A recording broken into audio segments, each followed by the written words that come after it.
Welcome to this video. In this video, we will be looking at some practice questions on drawing interaction and force diagrams. All right, we're going to do some interaction diagrams and force diagrams, and we're going to start off with A in this diagram. So I'm going to put A in the center, and it is going to be interacting with Earth through gravitational interactions, and it's going to interact with the ground through possibly friction and normal forces, and because it's touching, and it's going to interact with B also through friction and normal forces. So we can see touching the ground, normal and friction, touching B, normal and friction, just not touching anything else, and therefore there can only be interaction with Earth, which is pulling it down towards it through gravitational forces. Once I have this, I can start the force diagram. So I'm going to draw a point mass. So I'm going to compress all of its mass into one point, and Earth is going to pull it down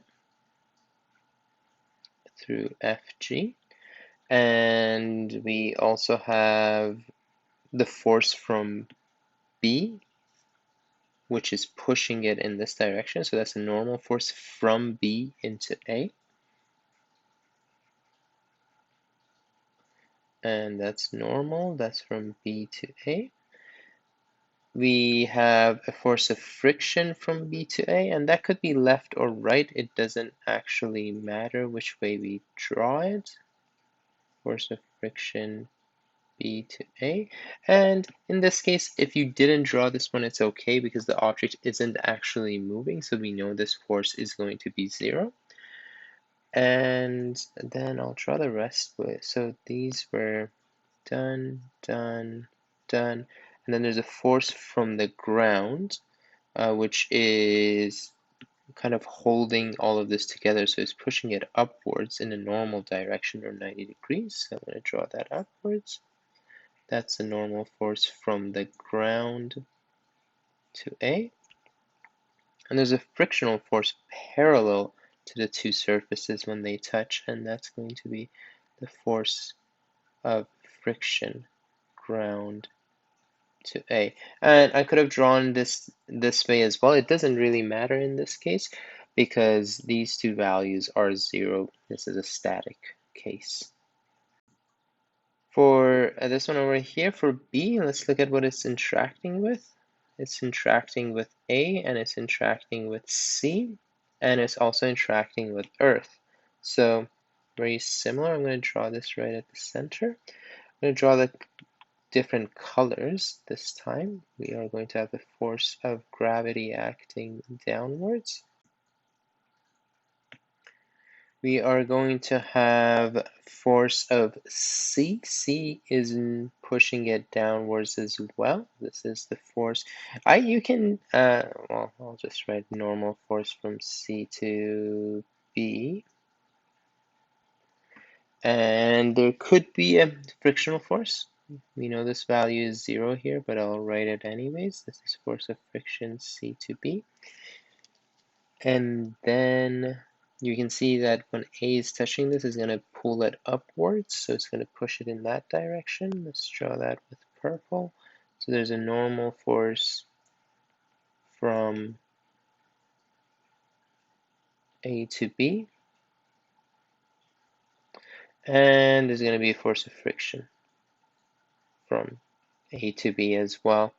And these two values in this case are 0 because this is a static case, and none of these are actually moving. For our next case, we got interactions for A, so let's do that. I'll draw it in black. We got A, and that's our system. It's going to interact with Earth right away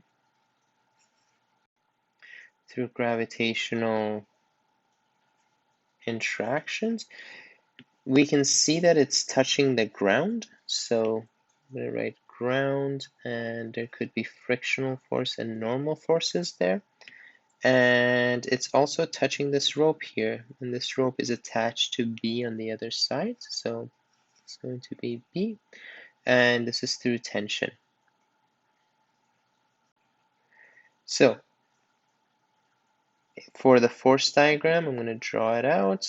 I'm going to make this, compress this into one point to model it easier. And it's trying to move in this direction, so the force of friction from ground is pushing it back in that direction. So I am going to draw force of friction from ground to A. And there's also, the ground is also pushing it upwards in this direction, so I'm going to draw that. That's a normal force from ground to A. And then we got it's interacting with Earth, so that's the gravitational one here, so I'll draw that with pink. And finally, it is interacting with B and through a rope, and rope always pulls. So in this case, it's a pulling force in this direction. And this is going to be the force of tension from B to A. And we have taken care of all the 4 interactions, and we're good here. Let's look at the next one, B. So for B, I'm going to compress all of the mass into one point. And now we can see that this is kind of interacting with the Earth. So that's through gravitational. And it's not touching anything on this surface, nothing on this surface, nothing on this surface. The surface is being touched by this piece of rope or string, and that's attached to A. So it's interacting with A, and because it's a rope, it's always a pulling force. So ropes are always pulling, strings are always pulling, springs could be pushing or pulling, but this for sure it's pulling. If this wasn't here, this could go a lot faster, but this is kind of slowing it down. So we are going to draw that as a pulling force, and that's through tension, and it is coming from A and acting on B, and that's it. Move up to the next two. For the first one, interaction for the ball at point A. So this is the ball. Ball is going to interact with Earth.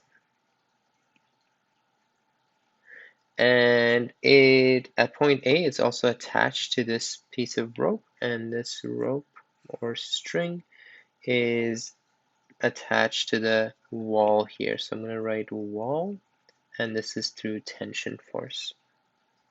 Those are the only two things. So if I were to compress all of its mass into one point, there's going to be gravitational force pulling it downwards. And this rope here is going to be pulling it on this angle over here.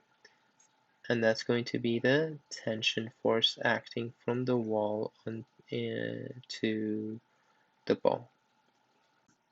Note that there's a misconception that if the ball is moving in this direction, there needs to be a force in that direction too, but not really or not at all, because what would cause this to, if nothing is attached to here, there's no interaction and therefore there is no forces. So the forces are not based on velocity.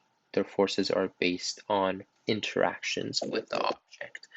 The other thing to notice here, we are assuming in all of our diagrams that air resistance is negligible. If air resistance here wasn't negligible, then as this object is moving in this direction, it would interact with air particles, and there would be a force going in this direction, or kind of opposite to its motion, that would resist its motion. Now for the next one over here, for point B, I'm going to compress it into a small mass here. and there's going to be two forces acting on it. There's going to be force of gravity pulling it towards Earth. And we can see that there is attached to a rope here, and that rope is attached to a wall, so there's going to be a tension force, and this tension force is going to be pulling it upwards, and that's coming from the wall to the ball. Okay, now let's do interactions of A for this box over here. So first of all, it is interacting, so I'm going to say A is interacting with Earth. It is, let's see what it's attached to. So this side is not attached to anything. This one is attached to wall. We labeled it M just to make it a little bit easier. So that's going to be a tension force. Its right side is attached to the wall N, and that's also tension. And its bottom side is attached to B, also through tension. So let's compress everything into one point, and we have force of gravity acting downwards. We also have B pulling it downwards as well through tension, so I'll draw that here. So that's force of tension from B to A. There is this surface or this wall N is pulling it to the right.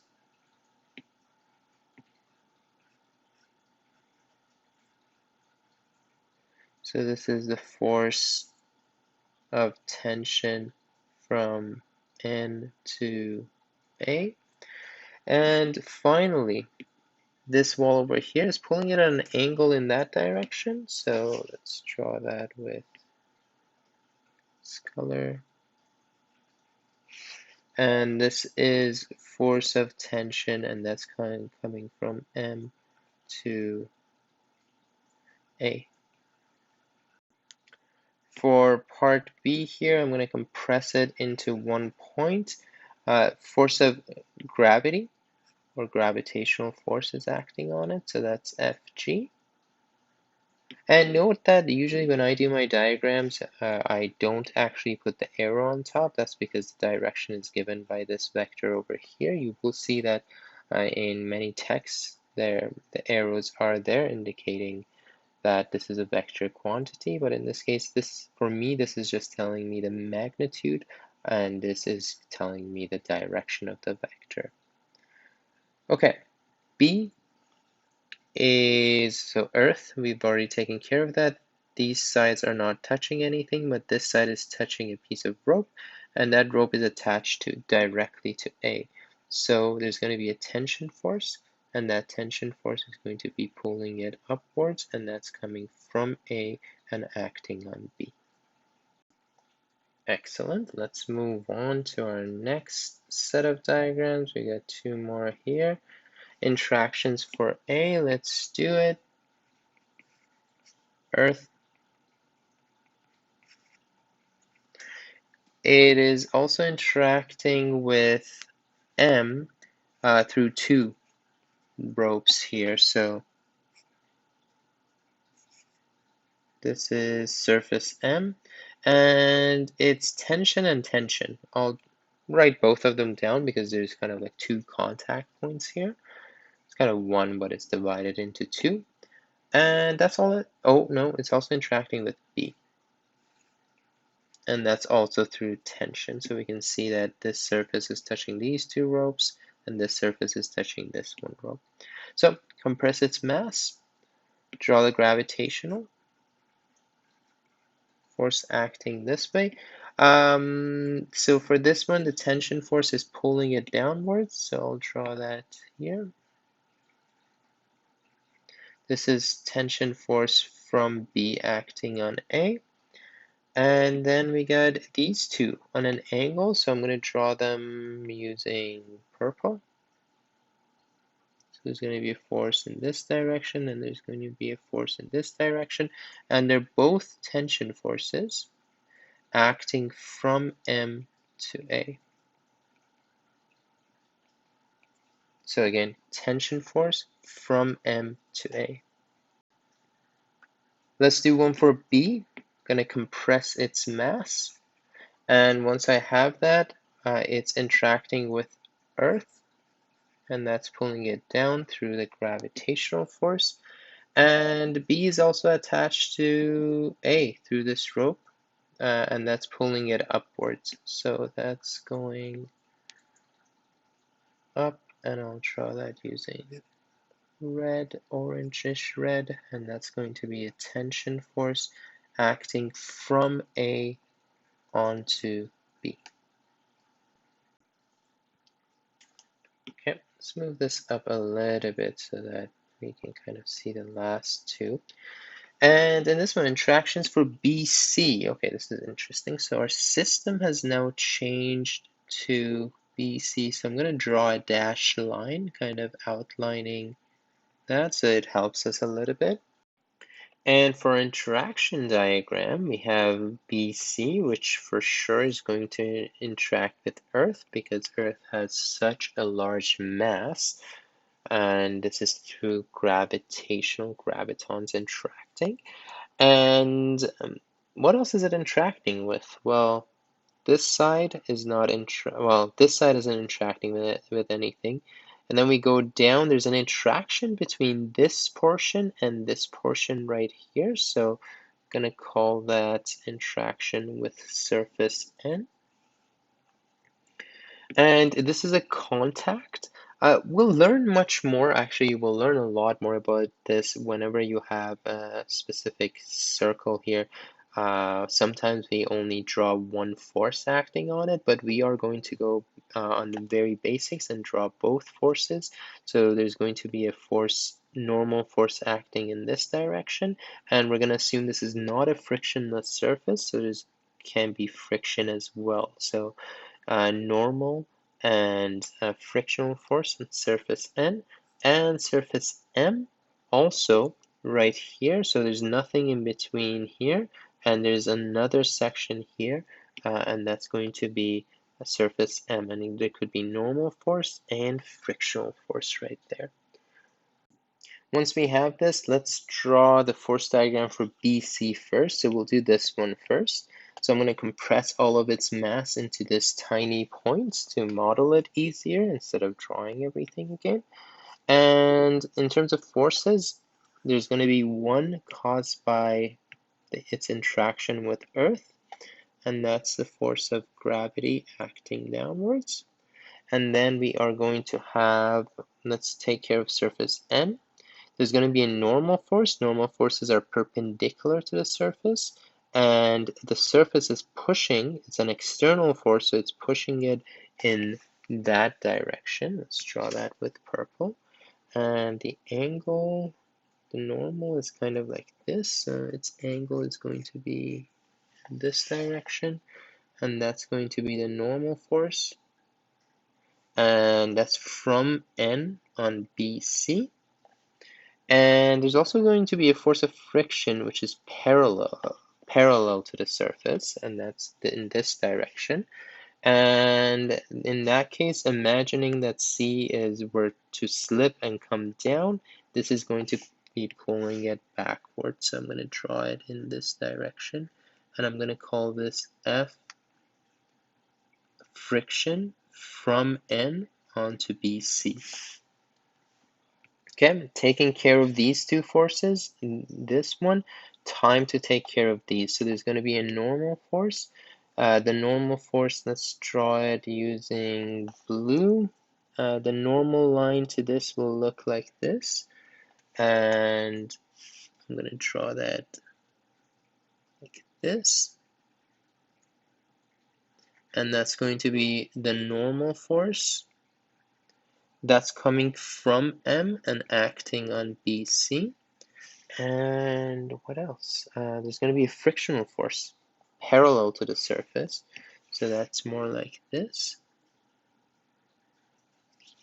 And that's the normal force, sorry, that's the frictional force starting from M and acting on BC. And now we had 5 interactions and we have 5 forces, so we're taking care of this. And folks, for this type of questions, you do need to actually later on care about the exact magnitude or size of these. For now, we're gonna kind of ignore that, but in the future, we are going to start caring about how large these should actually be, or their combinations. Okay, force diagram for C. C is right here. C is in contact with a lot of stuff. Okay, that's okay. So C, I'm going to draw a pink outline around it. We can see that C interacts with the same surface, N and M, so that we're going to have very similar forces as we did in this one. It's also going to interact with the Earth, so we're going to have that force.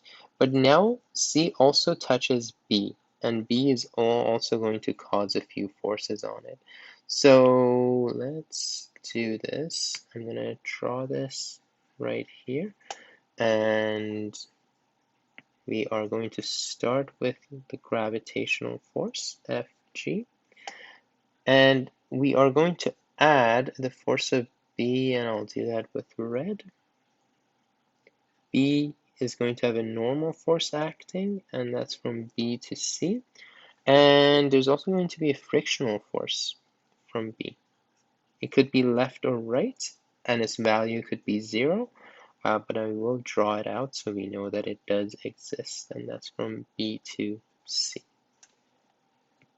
Because every surface could cause a normal force, which is normal to the two surfaces, and frictional force, which is parallel to the two surfaces. Okay, good. Now I have these two. The rest of the forces are very similar to these ones, so we are going to have a force of a normal,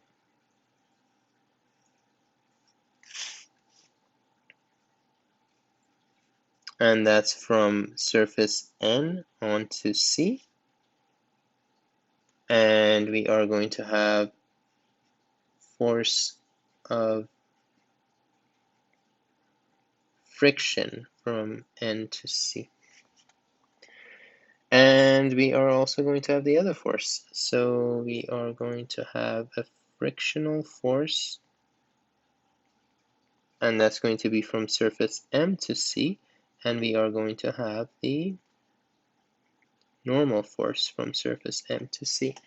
And these are our forces. So in this case, the interactions on C in terms of how much it in terms of fundamental forces, is only gravity or gravitational force. And in terms of surfaces, we got one surface here. So these are the two resulting forces from those. We got one surface touching here, or another contact force here. So we see the results of that through these two forces, and we see one contact here, and we see the two forces here. Now this value could be 0, so you could include it or not, but in this case I included it just in terms of a complete diagram. Finally, for the last one, we got a seesaw here, and we want to figure out interactions for part A. Let's draw that out. We got part A is going to interact with the Earth. It's going to be pulled towards it. And basically A only is touching C at this point. So I'm going to put C, and there could be normal force on it and frictional force. Okay, let's compress its mass and draw the force of gravity that's acting downwards towards Earth. Now the contact between A and C is this surface, so perpendicular to it is this direction, and to draw the force, C will be pushing it upwards at this stage, so I will draw that with red. And that's the force normal. It's from C to A. And especially if this was tilted, it could be moving to the left or right. We don't actually know exactly. So I will just draw one of the directions. I will draw it, let's say, in this direction. And I'm going to call that force of friction, and that's going to be acting from C to A. Now, in this particular case, we could imagine that these two are balanced. And if they're balanced, that means that this frictional force is 0. But if it's not balanced, and let's say these two were the same mass and this was a little bit further to the left, and this would start tipping in this direction, and force of friction would actually be moving in the other direction to try to prevent it from moving. So anyways, in this case, I drew it in the left direction, but the direction that you draw doesn't always matter that much. If you know which way it's moving, then draw it in the proper direction. If not, then if you had drawn it in this direction, if you find a value that's negative, that would mean that the direction was actually in the opposite direction. So don't worry about drawing it in the wrong direction. As long as you know that the force exists, that's what really matters. If you know its direction, then draw it in the right direction. If you don't know it, especially for force of friction, don't be stressed about it. It's basically, once we do the calculations, you could get a positive value, meaning that it is in this direction. And if you find it to be negative, it means that it needs to be in the other direction. Finally, force diagram for C. So C is going to interact with Earth, and that's going to be pulling it down. And it's also going to interact with A, and A is going to be pushing it downwards. B is also going to be pushing it downwards. So we're going to have two different forces. This is going to be force normal from A to C, and this is going to be force normal from B to C. These two interactions can also cause frictional forces. So I'll draw one to the right, one to the left. It doesn't really matter at this point. Or they could both be actually in the same direction. They could be going this way. They could both be tilting this way. Actually, I'll draw them in the same direction. Let's imagine that this was about to tilt in this direction, and this is going to pull. If it was about to go in this direction, then this would be moving in this direction, and this would be moving in that direction, and they would both pull C to the left at this moment in time. So there's going to be a frictional force from this is from B to C. I'm choosing this color to be B to C, and there's going to be purple, and that's going to be the force of friction from A to C. So that's force of, if A was about to move this way, it would pull C in that direction. If B was about to move this way, it would also push C in that direction. C is interacting with these two, and it's also interacting with this point over here. So usually here there's a hinge of some sort which will allow this to kind of rotate and would kind of prevent it from moving back and forth. So at that point there is going to be a force pushing it upwards. If this wasn't here, this whole thing would be falling. So there's going to be a normal force from C pushing it upwards. So that's normal. And that's from, oh, I should label this. I'm going to label it D. D to C.